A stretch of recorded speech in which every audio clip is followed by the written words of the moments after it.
શ્રદ્ધા, બોલો. શું બનાવ્યું આજે? ઉપમા. ઓહો, ઝટપટ બનતી રેસીપી બનાવો એમ ગરમીમાં? હવ જો આ સોજીનો ઘીમાં શેકી દીધું. એક બે ટીપા ઘી લઈને સોજી પહેલાં શેકી દેવાનું. કેટલો શેકવાનો આને? બસ થોડો ગોલ્ડન બ્રાઉન થાય ને ત્યાં સુધી શેકવાનું. બરાબર. પછી જો આ બધી તૈયારી કરી દીધી. આ વટાણા બાફી દીધા હતા, કાંદા, આદુ, ટામેટા, ગાજર, કેપ્સિકમ, મરચાં, લીલા મરચાં અને લીમડો. બરાબર. પછી આ વઘાર માટે અડદની દાળ, રઈ, હિંગ અને આ કોથમીર ધોઈને મૂકી છે અને થોડી છાશ. એટલે છાશે આવે એમ અંદર? હા, ખાટું જોવે એ પ્રમાણે છાશ નાખવાની. તમને વધારે ખાટું જોવે તો ખાટી છાશ નાખવાની. જો આવી રીતે એકદમ ધીમો પહેલા ને એ થઈ ગયો તો જો હવે આ બધું છૂટું છૂટું થઈ ગયું એકદમ. એટલે આ સોજી આપણું શેકાઈ ગયું. પહેલાં કેવું આવા ગઠ્ઠા હોય, તમે ઘી વેણો એટલે આવા ગઠ્ઠા થઈ જાય, કાચું સોજી હોય એટલે જો આ રહ્યો ને.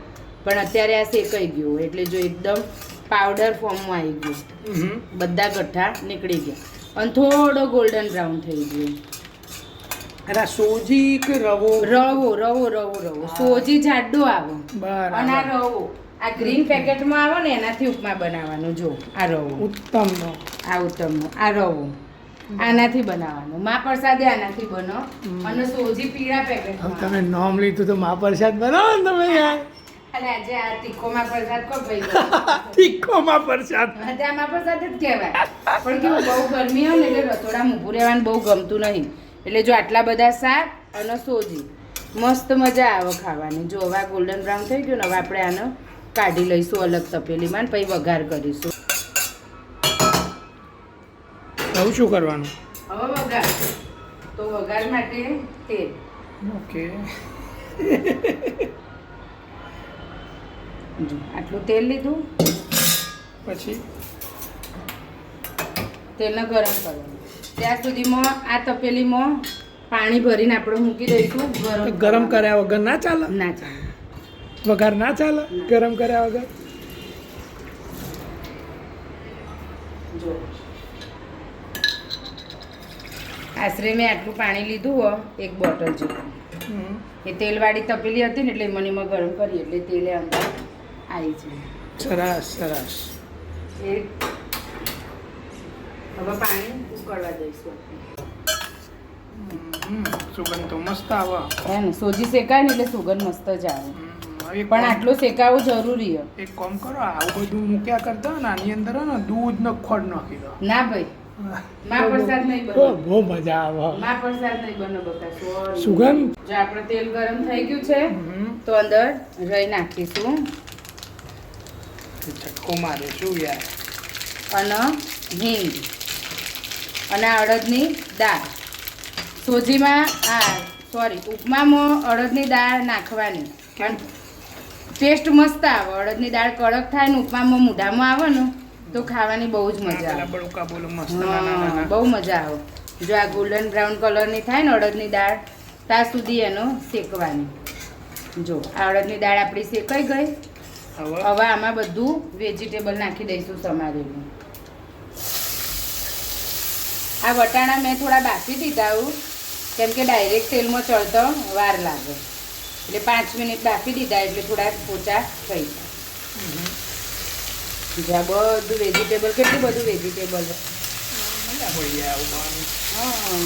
હવે આ બધું ચડવવાનું. સોજીને 2 ભાગમાં આપણે વેચી દઈએ.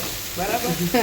એક તીખો મા પ્રસાદ ને એક ગળ્યો મા પ્રસાદ બનાવે ના ચાલે? ના ભાઈ, તીખો જ મા પ્રસાદ ખો તમે. આપણો નોમ આપી દઈએ તીખો મા પ્રસાદ. બરાબર. ઉપમા નહીં. ઉપમા નહીં. હવે આપણે આમાં નાખીશું મીઠું.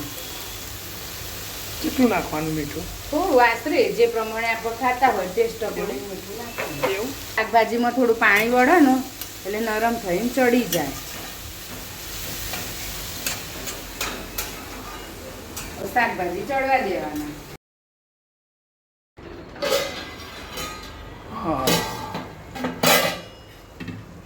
મસ્ત ભાઈ. જો બધું શાક ચડી ગયું ને મસ્ત. તમે વેજીટેબલ પૌવા બનાવો ને તો આવી રીતે બધું શાક સાંતળીને પછી પૌવા નાખવાના અને પછી બટાકા પૌવાનો મસાલો કરવાનો. એમાં થોડું લીંબુ ને ખાંડ વધારે નાખવાનો તો પૌવા એ મસ્ત લાગે વેજીટેબલ પૌવા. આપણે આજે વેજીટેબલ ઉપમા બનાવીએ. વેજીટેબલ ઉપમા કે પછી તીખો ના મહાપ્રસાદ? શીરો તો નહીં બનો, મહાપ્રસાદ તો બિલકુલ નહીં બનો. તીખો મહાપ્રસાદ, હા એ તમે કહી શકો તમારા મનનો શાંતિ માટે. બાકી ગળ્યો મહાપ્રસાદ તો નહીં જ બનો. બરાબર.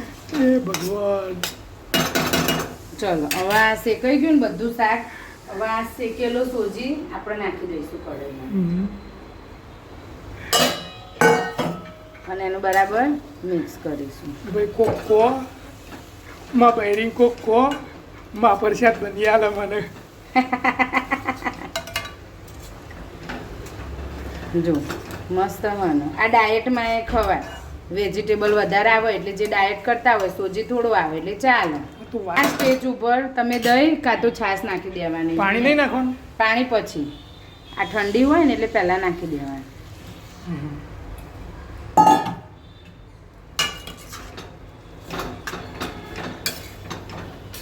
ખોલ ગેસ કરે.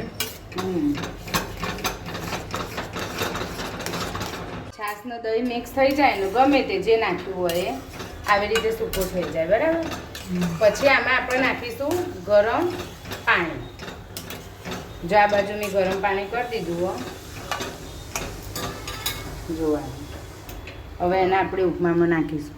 જોવા ને એ પ્રમાણે જ નાખવાનું, બધું નહીં વેડી દેવાનું. જો મેં પેલું ગરમ કર્યું હતું ને એમાંથી થોડુંક વેડ્યું પછી આપણને એમ લાગે કે ઓછું પાણી હોય તો પાછું થોડું તમે નાખી શકો. તરત સૂકો થઈ જાય તો. તરત સૂકો ના થાય તો હા તરત સૂકો ના થાય તો નહીં વેડવાનું પાણી. ચાલો ના વેળીએ તો. હા તો બાપા.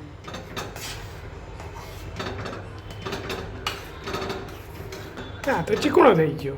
ના થાય, થોડુંક સીજવા દે.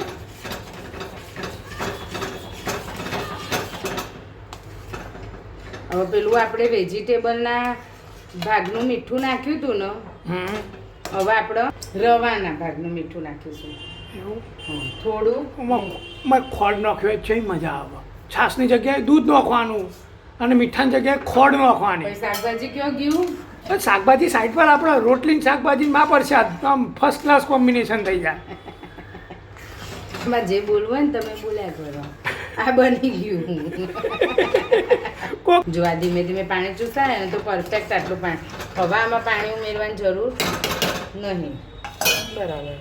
હવે ઉપરથી કોથમીર નાખી મસ્ત દઈશું. મજાની કોથમીર. હમ. લીલી લીલી કોથમીર. અત્યારે ઉનાળો હોય ને એટલે ઠંડા પાણી પલાળી રાખી હતી એટલે ચેબડી ના જાય અને ધોવાઈ જાય ઉપર આવી. અને ઉનાળામાં આવું બધું હલકું હલકું જ ખવાય. મહાપ્રસાદ ને એવું બધું ઉનાળામાં ના ખવાય, બધું શિયાળામાં ખવાય. મજા આવે. મજા ના આવે. ખાવાથી જેવી મજા આવે. એ બધું કો બધા કો મહાપ્રસાદ ખાવાની છે એવી મજા આવે. ખાલી કમેન્ટ કરજો તો ખબર પડે કોક મહાપ્રસાદની ને. તે કમેન્ટ આવશે ને તો એ શિયાળામાં જ બનશે.